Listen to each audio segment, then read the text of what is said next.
365 promesas.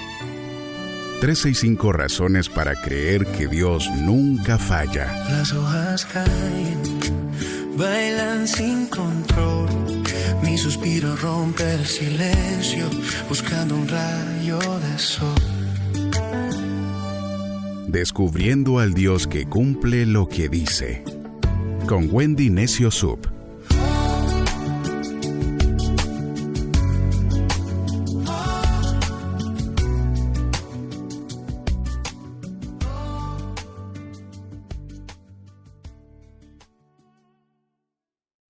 De enero, promesa 13, Mateo capítulo 9, versos del 22 al 29 dice: debido a tu fe, así se hará.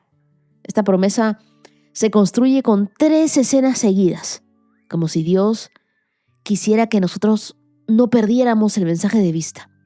Es una fe que toca, una fe que espera y una fe que persevera.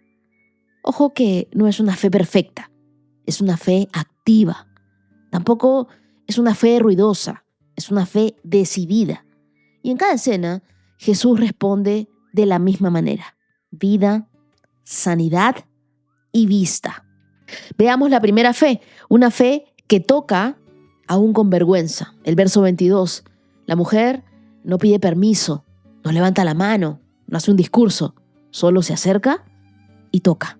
Mateo capítulo 9, verso 22 dice: Jesús se dio la vuelta y cuando la vio, le dijo: ánimo, hija, tu fe te ha sanado. Y la mujer quedó sana en ese instante.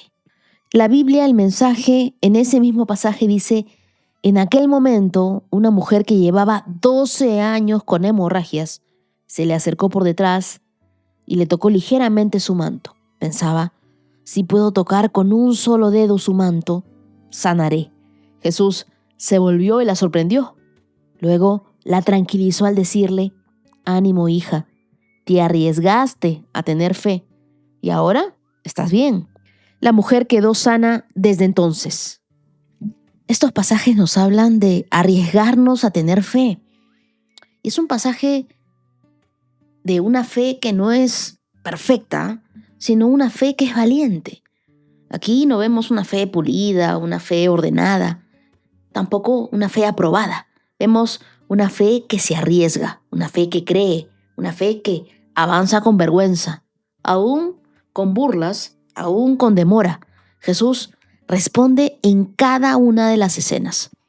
En Mateo capítulo 9, verso 22, vemos a esta mujer que tiene una fe que toca aún con vergüenza. Una mujer que no pide permiso, que no levanta la mano, una mujer que no hace un discurso, solamente se acerca y toca. Yo puedo imaginar en mi mente en este momento la escena de este mismo pasaje en The Chosen, que es un momento glorioso cuando la mujer se acerca y toca el borde del manto de Jesús, el hilito del manto de Jesús. Ella estaba 12 años enferma, 12 años excluida, y en un instante de fe se cambia toda su historia. La Biblia, el mensaje, nos dice algo que atraviesa el corazón: te arriesgaste a tener fe. Ella pensó: si yo puedo tocar con un dedo su manto, sanaré. Y la fe comenzó en ese pensamiento antes de llegar a su manto. Jesús se detiene, se vuelve, se voltea, la sorprende y no la llama por su pecado, no la llama por su enfermedad, la llama y le dice: hija. No la define por su condición, sino por su relación. La fe no necesita todas las respuestas, necesita el valor de acercarse. Cuando tú tocas a Jesús con tu fe, Él no solo sana tu cuerpo, Él restaura tu identidad. Él te entrega algo que por años habías perdido, que por años estabas buscando. Cuando tú te acercas verdaderamente a Dios y recibes ese toque de Jesús, yo sé que todo cambia. La segunda fe de la que quiero hablarte es una fe que cree cuando otros se ríen. Los versos del 23 al 26. Jesús entra en una casa donde la esperanza ya fue enterrada, donde hay ruido, hay llanto, hay burlas.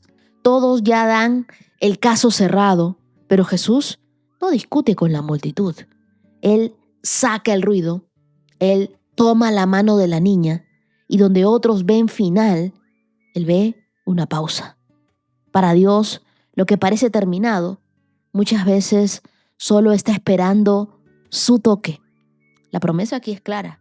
Aunque parezca que es tarde, aunque parezca que no hay nada posible para hacerse, Jesús siempre llega a tiempo. El toque de Jesús siempre puede cambiar todo. En los versos del 27 al 29 vemos la tercera fe, una fe que persevera hasta entrar a la casa. 2 ciegos no se quedan gritando en la calle, siguen a Jesús hasta la casa, perseveran, insisten y Jesús les hace una pregunta que yo creo que los confronta. ¿Creen que puedo? No les pregunta ¿cuánto saben?, sino ¿cuánto confían? Cuando ellos responden sí, Jesús los toca y declara, debido a su fe, se hará. Y esa es nuestra promesa del día de hoy. Debido a tu fe, se hará. La fe verdadera no se rinde en el camino. Sigue avanzando hasta encontrarse con Jesús. Cuando tú te acercas a Jesús y cuando lo haces con fe, aunque te sientas frágil, aunque seas arriesgado, aunque no tengas la seguridad de cómo Él va a responder, Él siempre responderá con su toque, con sanidad, con vida, con dirección. Cuando nos acercamos a Jesús con esa fe que tenemos hoy, creemos que Él puede. Y debido a nuestra fe, así se hará.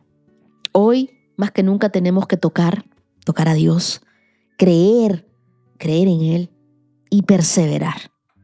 ¿Qué área en tu vida necesita que hoy cese el ruido y empiece a tocar, a creer y a perseverar? ¿Cómo tocas a Dios? Con la oración. Una oración honesta, una oración sin adornos. La oración para nosotros es la distancia que tenemos de acercarnos a Dios, de las rodillas al suelo. Cuando tú quieras pedirle algo a Dios y hacerlo de todo tu corazón, arrodíllate, búscalo y yo te aseguro que vas a sentir algo diferente. Cuando hablo de creer, no hablo de duda, ni de discusión, ni de burlas, ni que creas más en los diagnósticos que te dicen los médicos, sino que tú creas en la palabra de Dios. Y cuando te digo que perseveres, es que sigas buscando a Jesús hasta la entrada de la casa, hasta ese lugar de intimidad, hasta que Él te responda, hasta que Él te diga ya, toma aquello que tanto estás pidiendo. Hubo un tiempo en mi vida en el que ya me cansé de orar, ya no sabía cómo orar. Y no porque Dios hubiera dejado de ser bueno conmigo, sino porque yo me había cansado de esperar. Y cansada de creer, cansada de decepcionarme, seguía leyendo la Biblia, seguía hablando de fe, pero en lo profundo había algo que ya no me atrevía a tocar con Dios. Me di cuenta de que había empezado a orar bajito, casi en susurros, como si no quisiera que Dios escuchara demasiado mi anhelo. No era incredulidad, era miedo.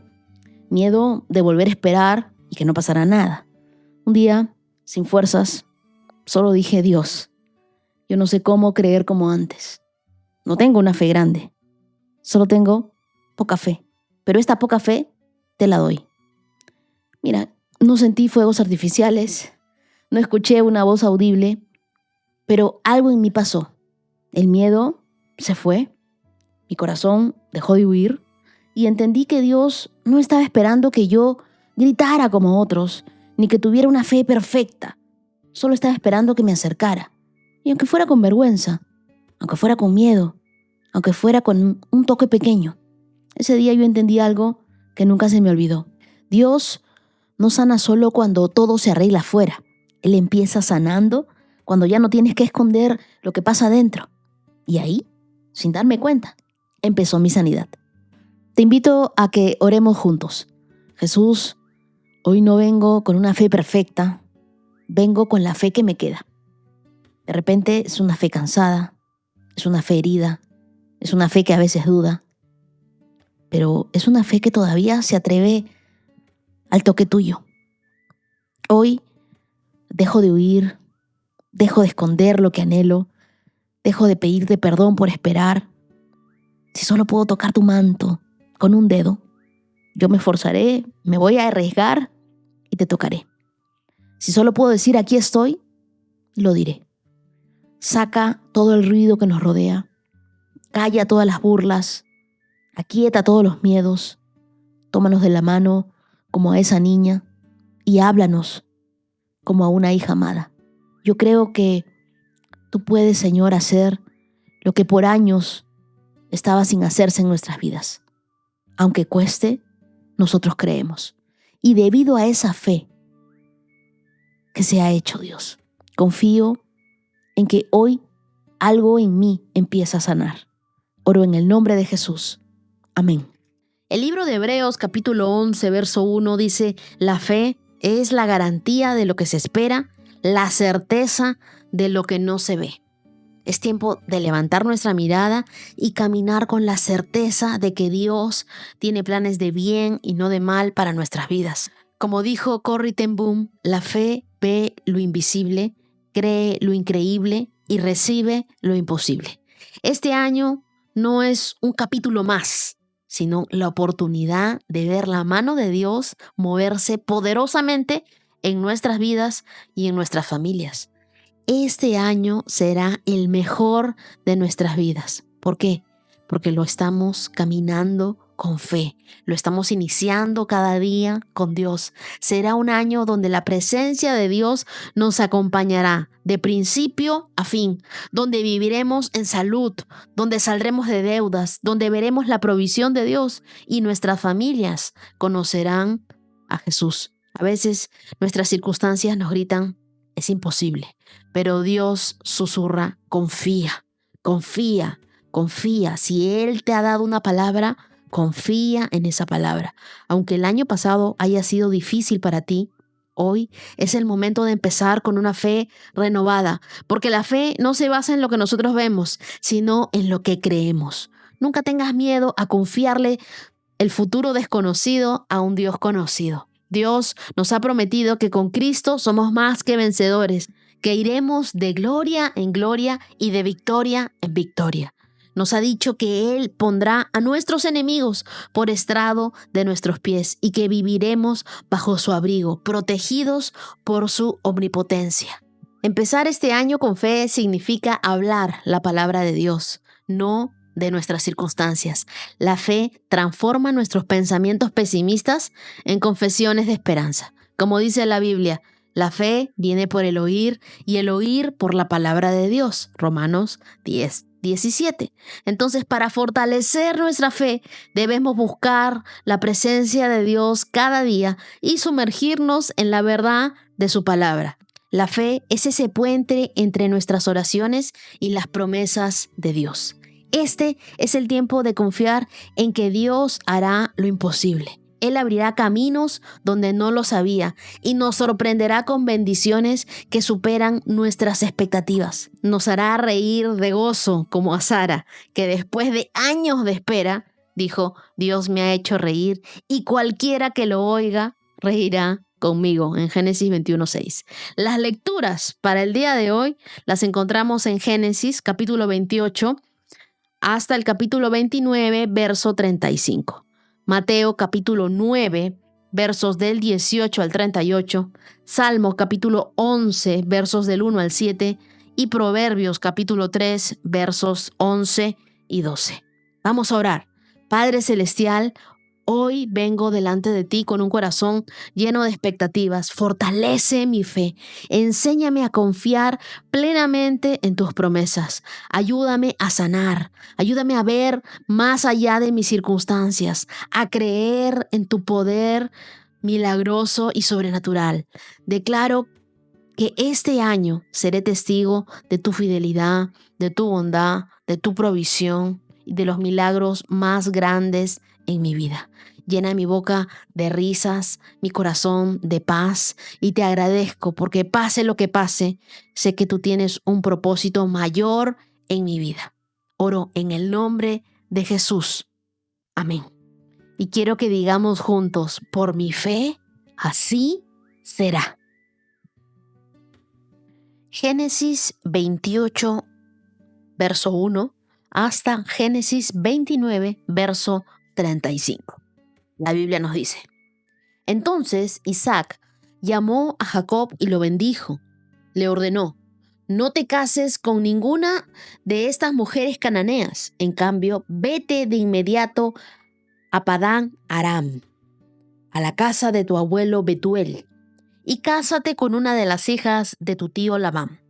Que el Dios Todopoderoso te bendiga y te conceda muchos hijos, y que tus descendientes se multipliquen y formen numerosas naciones, que te dé a ti y a tu descendencia las bendiciones que prometió a Abraham, que llegues a ser el dueño de esta tierra donde ahora vives como extranjero, porque Dios le entregó esta tierra a Abraham.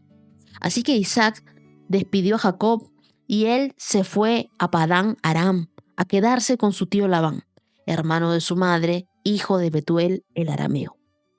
Esaú se enteró de que su padre Isaac había bendecido a Jacob y lo había enviado a Padán Aram para que encontrara una esposa, y le había advertido a Jacob: no te cases con una mujer cananea.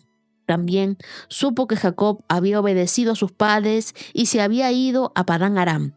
A Esaú ya no le quedaban dudas de que su padre no le agradaban las mujeres cananeas del lugar.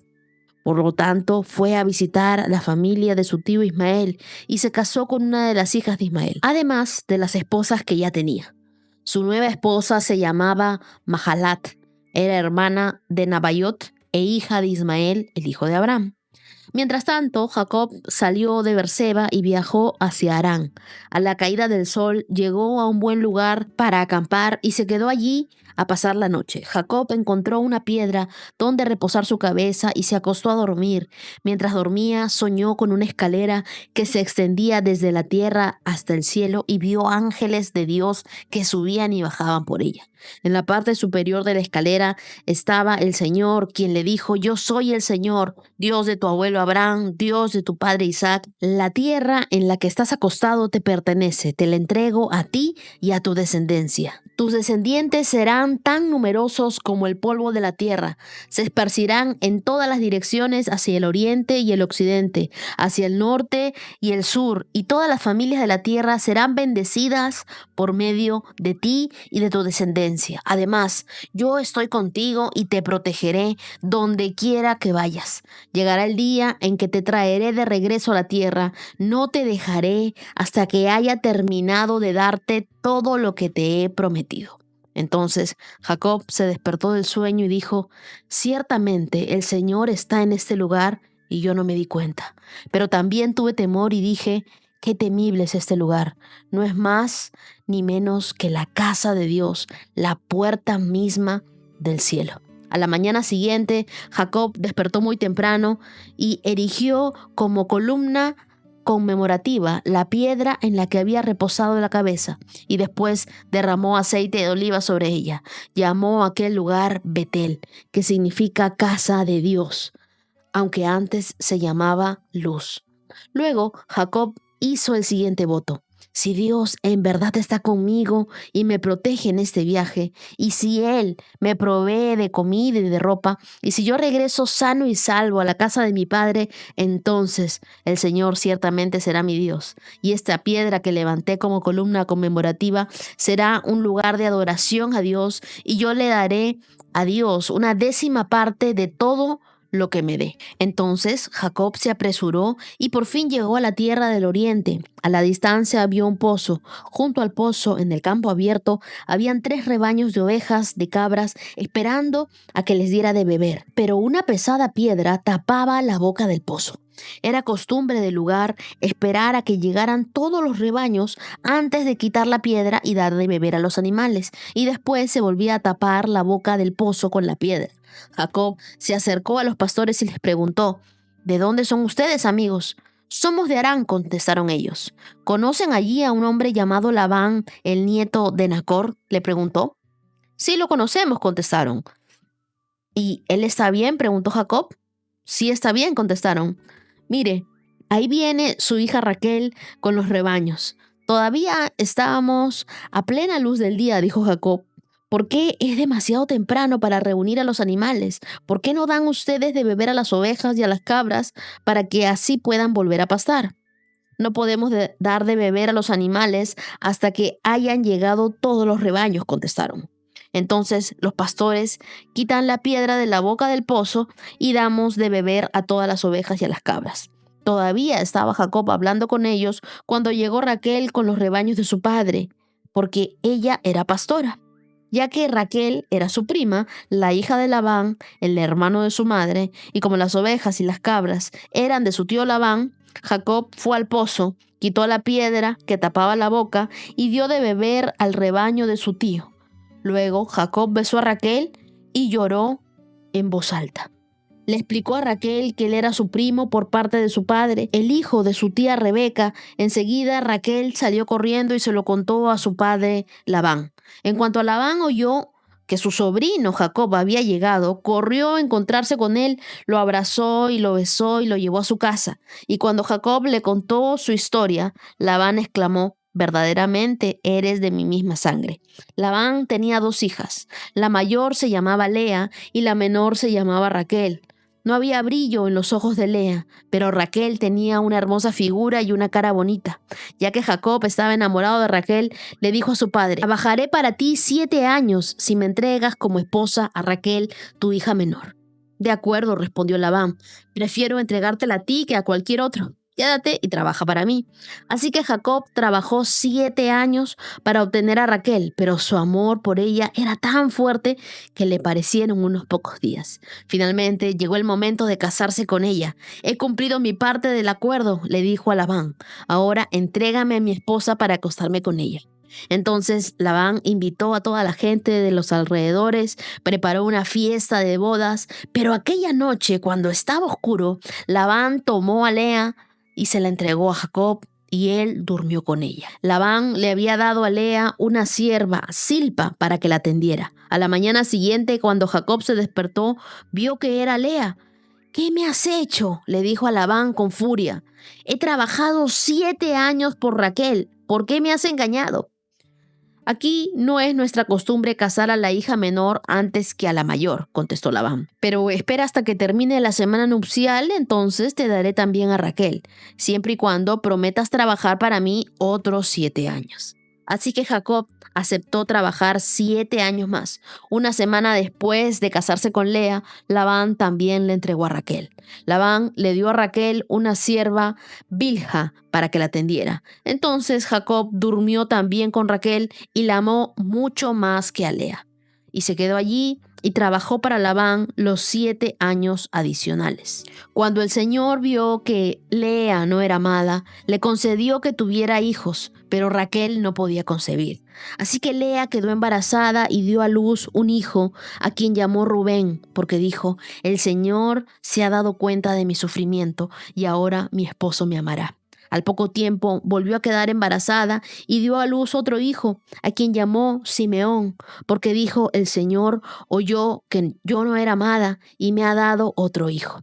Después quedó embarazada por 3ª vez y dio a luz otro hijo, y lo llamaron Leví, porque ella dijo: ciertamente esta vez mi esposo sentirá cariño por mí, ya que le he dado 3 hijos. Una vez más, Lea quedó embarazada y dio a luz otro hijo, a quien llamó Judá, porque dijo: ahora alabaré al Señor. Y entonces dejó de tener hijos.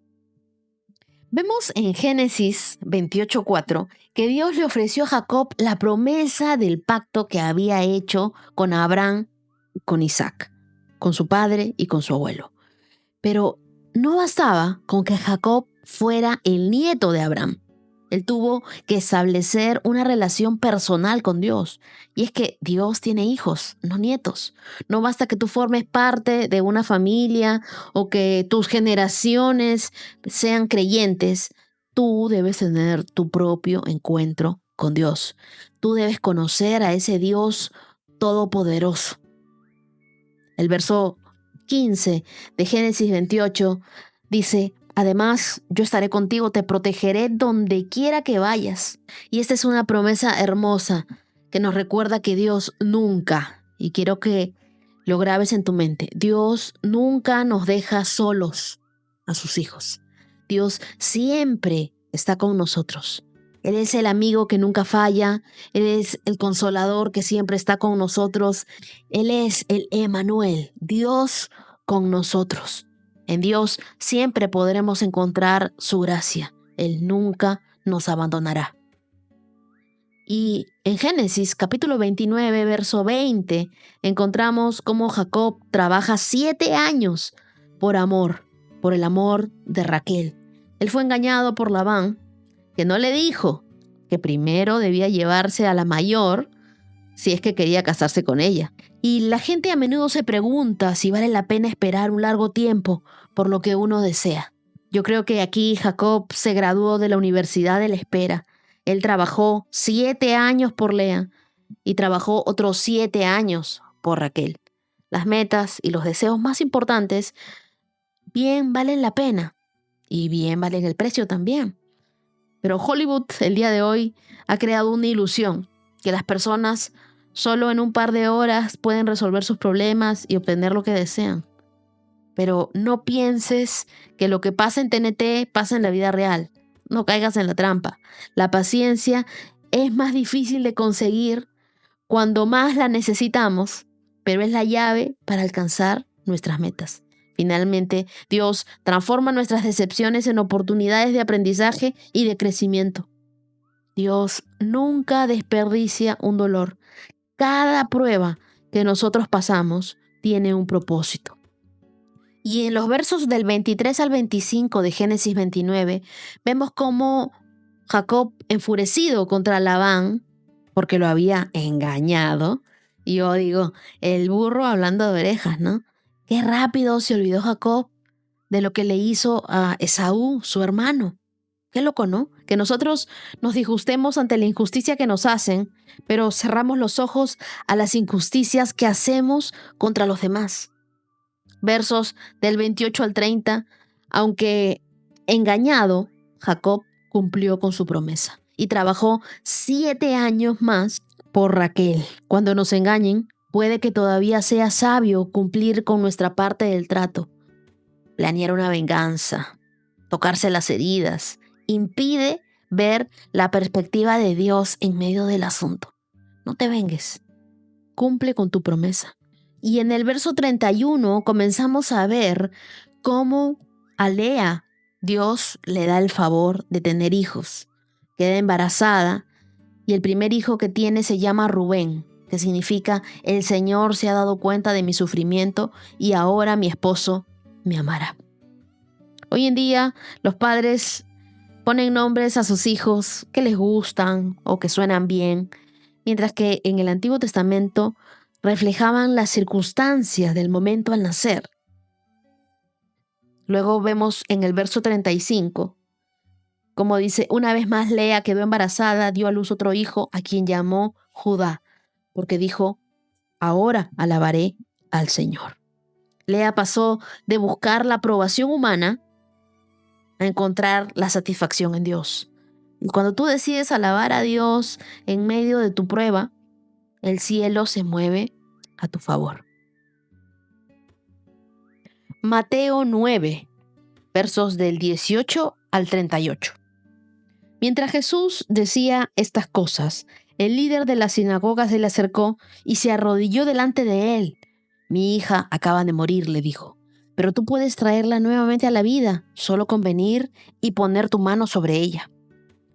Entonces Jesús y sus discípulos se levantaron y fueron con él.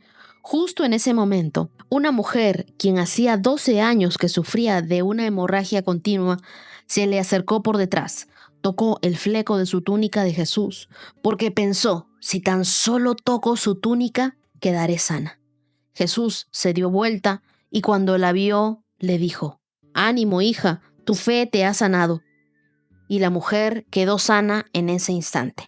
Cuando Jesús llegó a la casa del oficial, vio una ruidosa multitud y escuchó la música del funeral. «Salgan de aquí», les dijo. «La niña no está muerta, solo duerme».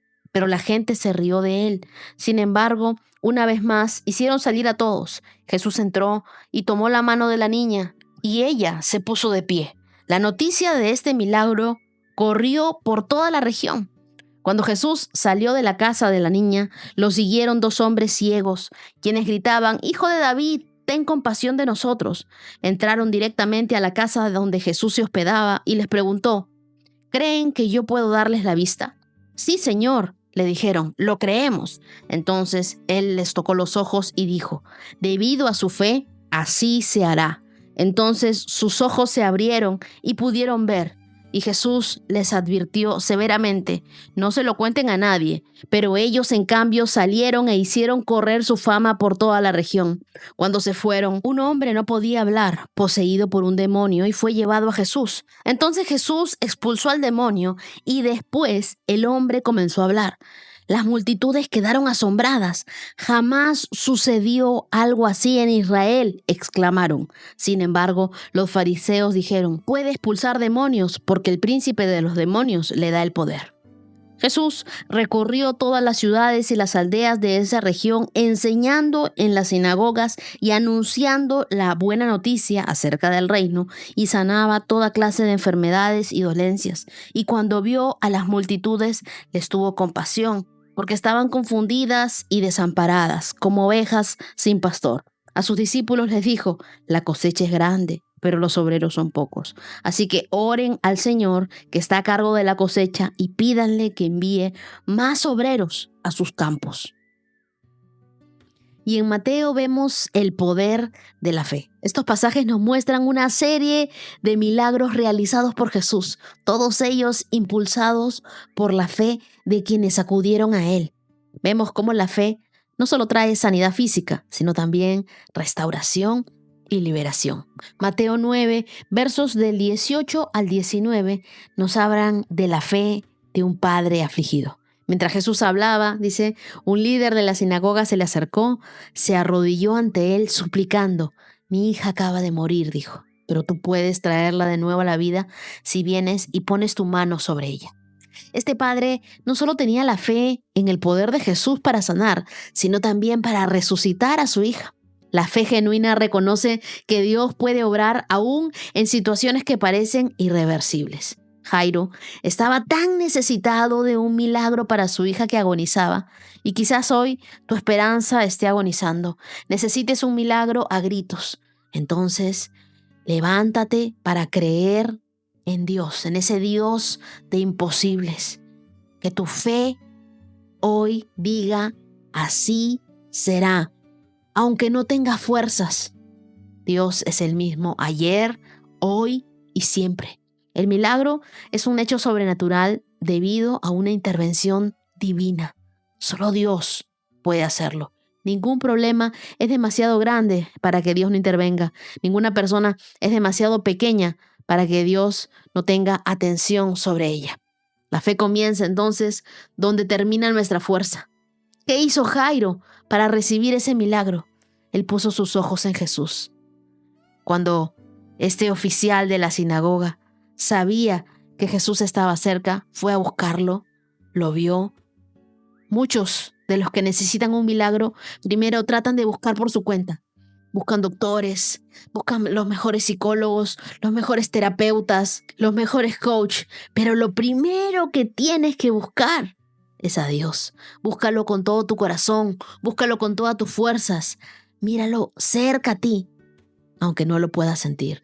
Pon tus ojos en Dios, el único que sí sabe la situación por la que tú estás pasando, esa que no le has dicho a nadie. Y la Biblia dice que luego se arrodilló delante de él. Jairo no era cualquier persona, él era el principal de la sinagoga, era alguien importante, era una persona de autoridad, era alguien muy respetado.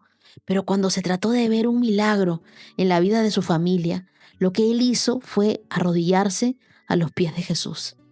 Yo te pregunto, ¿tú te has arrodillado alguna vez a orar? ¿Has orado a Dios como tu único y último recurso? Deja tu orgullo de lado y arrodíllate. Habla con aquel que sí puede obrar un milagro en tu vida y que se llama Dios. Oraciones específicas traen respuestas específicas de parte de Dios. Pon en acción tu oración. Tú quieres ser sano, pídele a Dios. Arrodíllate y dile: Dios, quiero ser sano de la columna. Dios, quiero que sanes a mi abuela. Dios, quiero que me quites este cáncer. Tócame, Dios. Sáname, Dios. Hoy hazme libre de esta migraña. Dios, sáname de esta gastritis, de esta úlcera. Sáname, Dios, de este cáncer en la piel. Llévate todo lupus, llévate todo derrame cerebral. Reabsorbe, Dios, en mi cerebro todo coágulo de sangre. Que aquellos niños que no pueden hablar ahora comiencen a hablar. Llévate este dolor de huesos. Que se vaya de mi vida, Dios, toda maldición conferida contra mí. Luego vemos que en los versos 20 al 22, mientras Jesús iba de camino a la casa del líder, una mujer que sufría de hemorragias de hacía 12 años se le acercó detrás de él y tocó el borde de su manto. Si tan solo toco su túnica, quedaré sana, dijo en el verso 21. Jesús se dio la vuelta y le dijo: ánimo, hija, tu fe te ha sanado. Tu fe. ¿Cuánta fe tienes hoy? Esta mujer nos enseña que la fe no necesita grandes gestos. Basta con un toque sencillo y con un toque sincero hacia Jesús. No se trató de la acción física, sino del corazón lleno de confianza, el corazón lleno de fe. Tu problema o tu enfermedad puede tener años, pero Jesús puede cambiar todo y restaurarte por completo. Smith Wigglesworth, conocido como el apóstol de la fe, solía decir: solo creo y Dios hará el resto. Por eso el episodio del día de hoy yo lo he llamado: debido a tu fe, así será. Muchas veces la sanidad que buscamos comienza cuando decidimos dar ese pequeño pero lleno paso de fe. El verso 24 dice: cuando Jesús llegó a la casa, vio a los que lloraban y le dijo: la niña no está muerta, solo duerme. Y es que a pesar de las burlas, Jesús tomó a la niña de la mano y ella volvió a la vida. Y es que fe es creer en el poder de Dios incluso cuando todos se burlan. Yo sé que muchos de nosotros hemos recibido burlas de la gente por nuestra fe, burlas de nuestra familia por nuestra fe, pero que hoy, debido a tu fe, así se ha hecho en tu vida.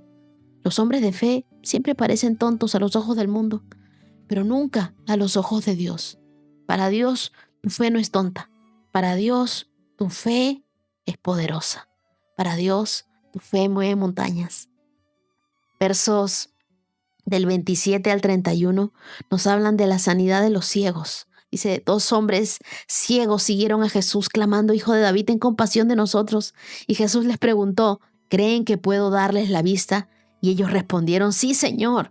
Jesús tocó sus ojos y les dijo: debido a su fe, así se hará. Cuando estaba leyendo este pasaje, sentí claramente cómo esto era lo que Dios quería que les diga. Debido a su fe, así será. ¿Cómo está tu fe el día de hoy? La fe nos posiciona para recibir lo que Dios ya ha preparado. Estos hombres no solo pidieron sanidad, sino que reconocieron a Jesús como el Mesías. Al llamarlo Hijo de David, demostraron una fe profunda, una fe consciente. Este líder de la sinagoga había ido a buscar a Jesús cuando su hija ya había muerto. Era demasiado tarde para que alguien pudiera ayudarlo, excepto Jesús. Él se acercó a ella y la resucitó. Nuestra fe no tiene que ser perfecta, solo tiene que ser real.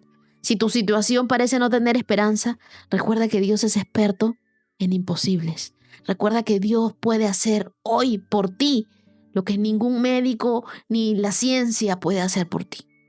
Versos del 32 al 34 nos hablan de la liberación del endemoniado. Dice, por último, llevaron a Jesús a un hombre poseído por un demonio que le impedía hablar, y Jesús expulsó al demonio y el hombre recuperó el habla, y la multitud quedó asombrada y dijo, jamás se había visto algo así en Israel. La fe no solamente abre puertas para la sanidad, sino también para la liberación. La obra de Jesús no tiene límites y su autoridad es absoluta.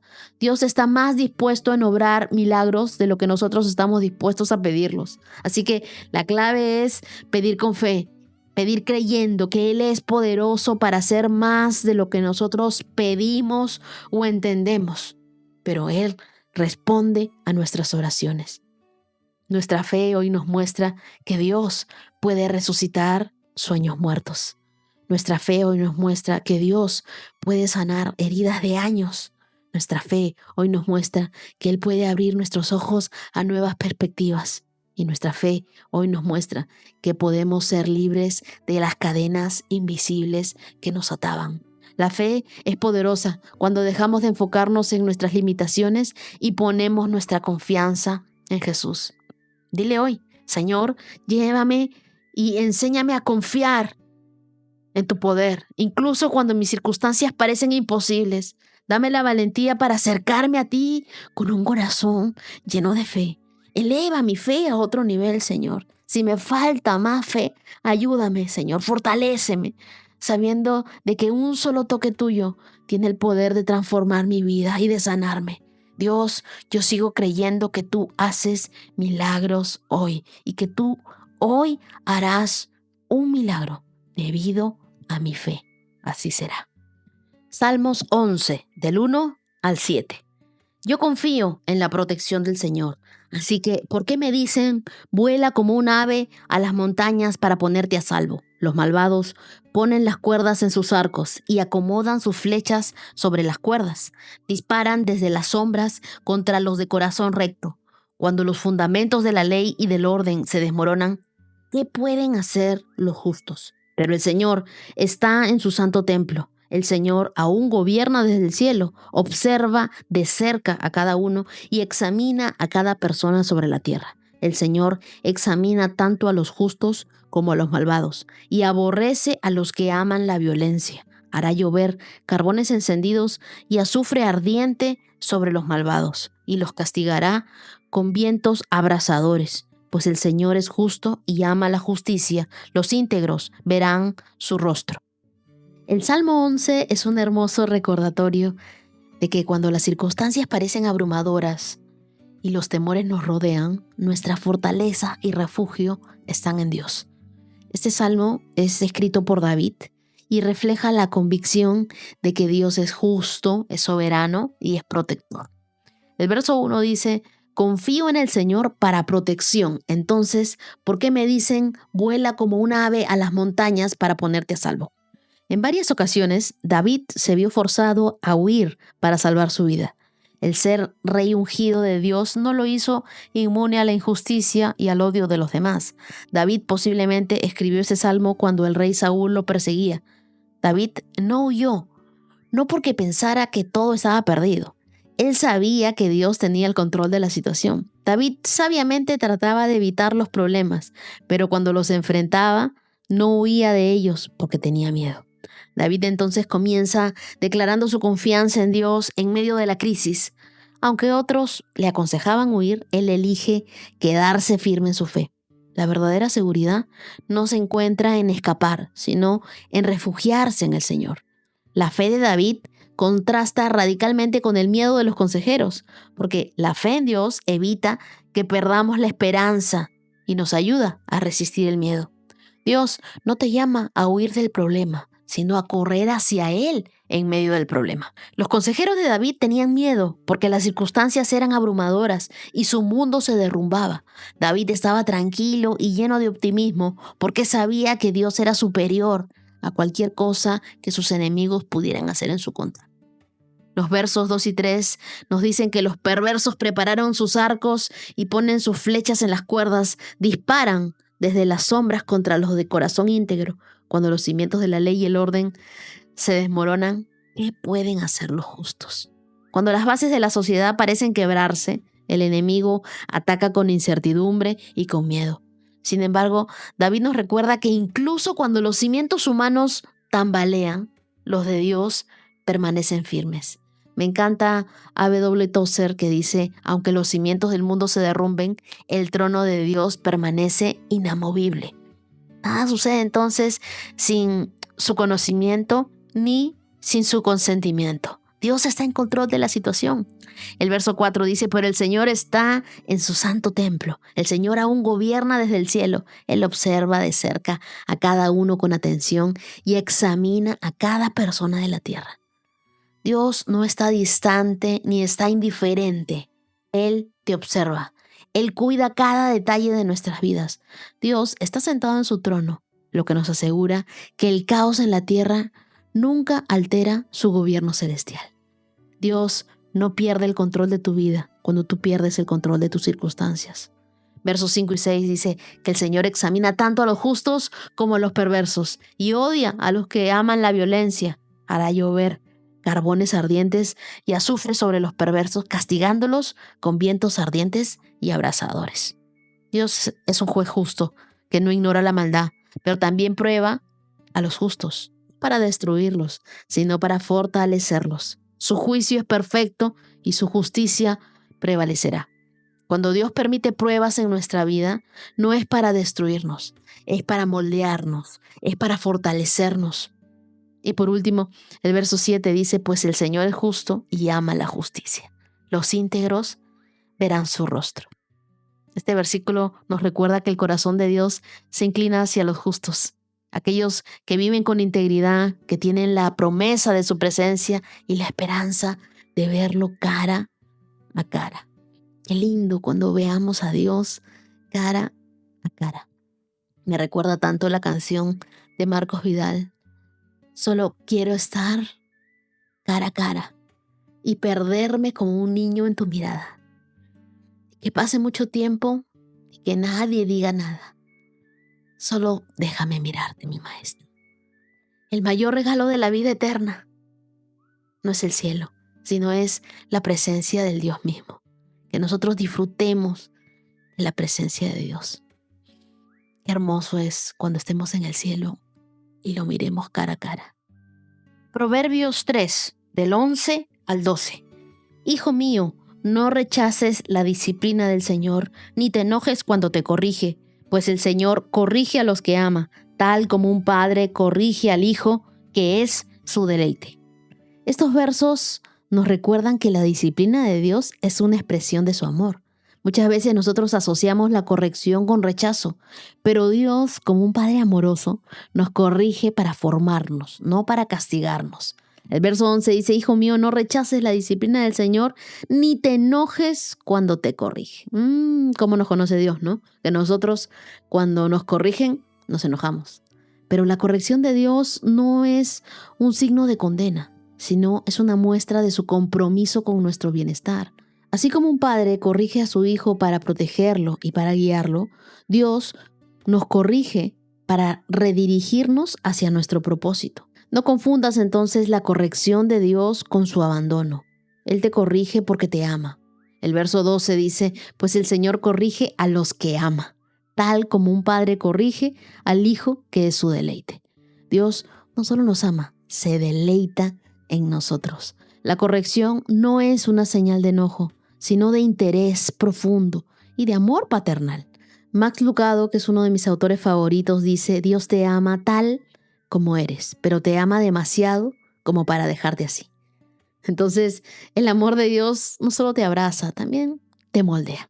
La disciplina de Dios es una prueba de su amor, es un recordatorio de que somos sus hijos amados. No le temamos a la corrección, porque ella nos acerca a nuestro propósito. Cuando dejamos que Dios nos guíe, incluso a través de las pruebas, experimentamos su fidelidad y amor más profundamente. Y ahora te invito a escuchar el testimonio de Ivana desde Milán, Italia.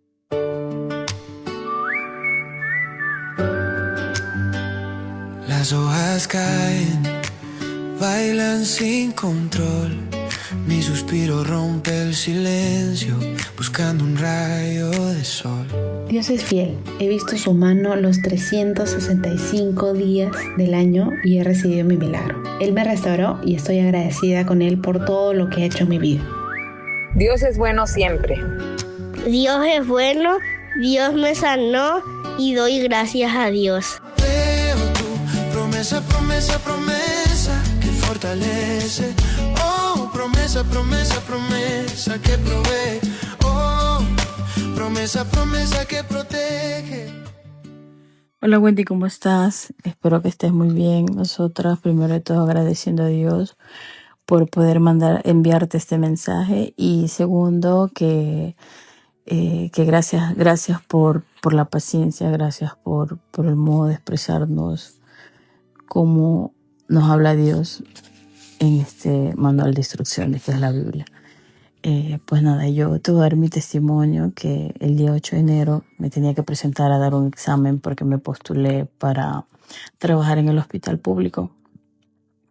Entonces, me presenté ese día pasó de todo. Pasó de todo, entonces hacía un frío, estábamos a menos 6 grados. El examen en teoría lo tenía que haber hecho a las 9:30 de la mañana, pero no fue así. Todo fue una desorganización fatal, hacía mucho frío y pues bueno, jugó mucho la paciencia en mí. Pues bueno, yo le pedí a Dios, le dije a Dios, bueno, si es tu voluntad que yo haga este examen y lo pase, pues aquí estoy. Y bueno, fue así, pues sí. En teoría tenía que ir a trabajar ese día, a las 2:30 empezaba mi turno, pero no fue así. Como vuelvo y te repito, la desorganización fue increíble y pues nada, le pedí a Dios, le dije, bueno, aquí estoy, si es tu voluntad aquí estaré. Y sinceramente, mientras daba el examen me acordaba, antes de dar el examen y mientras también lo daba, me acordaba esa frase que dijiste: ¿quién te dijo que tú nunca podrás? Recuerda quién eres en Dios. Y pues me fue así y bueno, para no hacértela más larga, ese mismo día a las 5 de la tarde tuve el éxito del examen y pasé el examen. Ahora tengo que esperar la graduatoria en qué digamos que en qué puesto estaré para que poder entrar al examen. O sea, poder entrar al trabajo, discúlpame, estoy emocionada. Pues nada, para decirte que Dios escucha y cuando es su voluntad, Él la hace al momento perfecto. Y pues ese día jugó mucho la paciencia conmigo, en el sentido de que Él sabe cómo soy.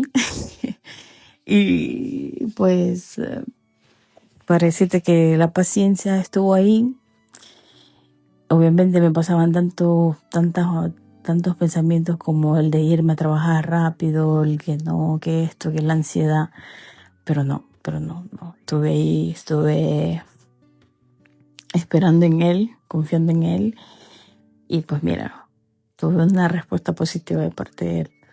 Estoy muy contenta, estoy muy agradecida por transmitirnos el mensaje de Él. Y yo sé que fue Él que hizo todo. Bueno, gracias Wendy por todo. Mi bebé está enamoradísima de la música de Promesas. Te queremos mucho. Gracias, de verdad. Salúdala. Chao, Wendy. Ivana, muchas gracias por compartir tu fe, tu paciencia, tu obediencia en medio de la espera. Dios te sostuvo cuando había frío, cuando estaba la ansiedad ahí, en medio del cansancio. Él te recordó quién eres en Él. Y eso cambió todo el resultado. Oro para que esta nueva etapa se abra para ti con favor, con paz. Envío un saludo muy especial para Estela y le doy muchas gracias por esos mensajitos de audio que me ha dejado. Me alegra mucho que les guste la canción Promesas. Quiero regalarles Josué capítulo 1, verso 9, que dice: mi mandato es: sé fuerte y valiente, no tengas miedo ni te desanimes, porque el Señor tu Dios está contigo donde quiera que vayas. Y ahora quiero agradecer a los corazones generosos íntimos de esta preciosa comunidad. Que Dios te bendiga, mi querido Michael Aranda, Muchísimas gracias, querida Idiani Pérez. Dios te bendiga. Luis Gómez Navarro. Muchas bendiciones para Aida Araceli Romero, para Cianya Nandi Valderrabano.